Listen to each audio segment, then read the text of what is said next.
Ça me fait chaud au cœur de vous voir tous ici et je vous en remercie.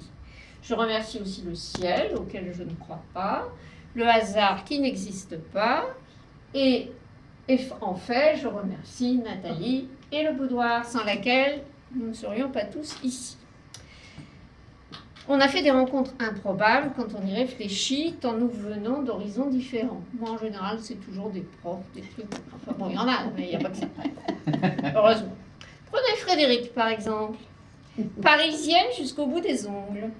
Qu'est-ce qu'elle est venue faire, pour rester polie, à Châtellerault? Ou encore Michel, la Bretonne bavarde et musicale.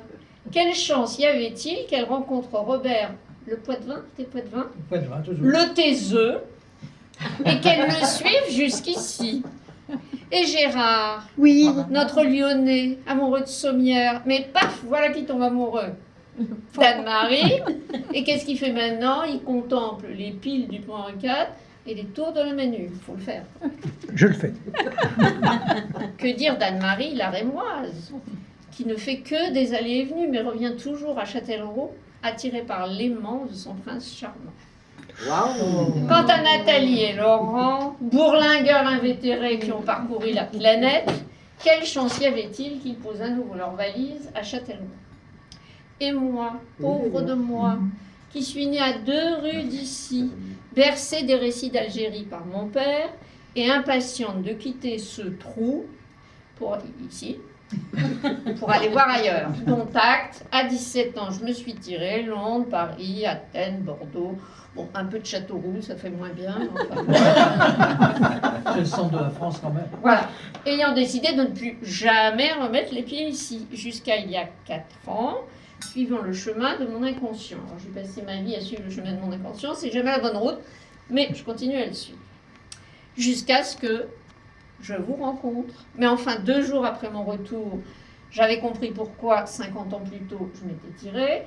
Et 6 mois après mon retour, j'ai failli littéralement me jeter dans la Vienne, tant je m'ennuyais et je connaissais personne. Voilà. Et puis surtout, m'est venue cette idée absolument insupportable 2 jours après mon retour. Et c'est vrai, je vous l'ai peut-être dit déjà. Je me suis dit, quand je mourrai, il y aura marqué Geneviève Ducrot, née à Châtellerault, morte à Châtellerault. Et l'idée m'était insupportable. Et c'est vrai qu'on puisse penser que je n'avais rien fait de ma vie et que j'étais restée ici, voilà, entre les deux. À tel point que j'ai un copain, et ça c'est vrai, qui a eu un infarctus à Luxor cet hiver. Et il a immédiatement pensé à moi en disant, si je dois mourir, au moins ce sera exotique, ce ne sera pas Châtellerault, ce sera Châtellerault. Alors voilà, j'ai presque fini, mais j'ai un petit service à vous demander par rapport à ce que je viens de vous dire. J'aimerais bien que vous veniez à mon enterrement et que, en chanson, guidée par Michel, vous racontiez que je ne suis pas toujours restée à Châtellerault et que j'ai fait un certain nombre de choses. Voilà, et sur cette note absolument joyeuse, on trinque. Allez, moi, je dis le plus tard possible à ton enterrement. Je vais avoir 72 ans quand même.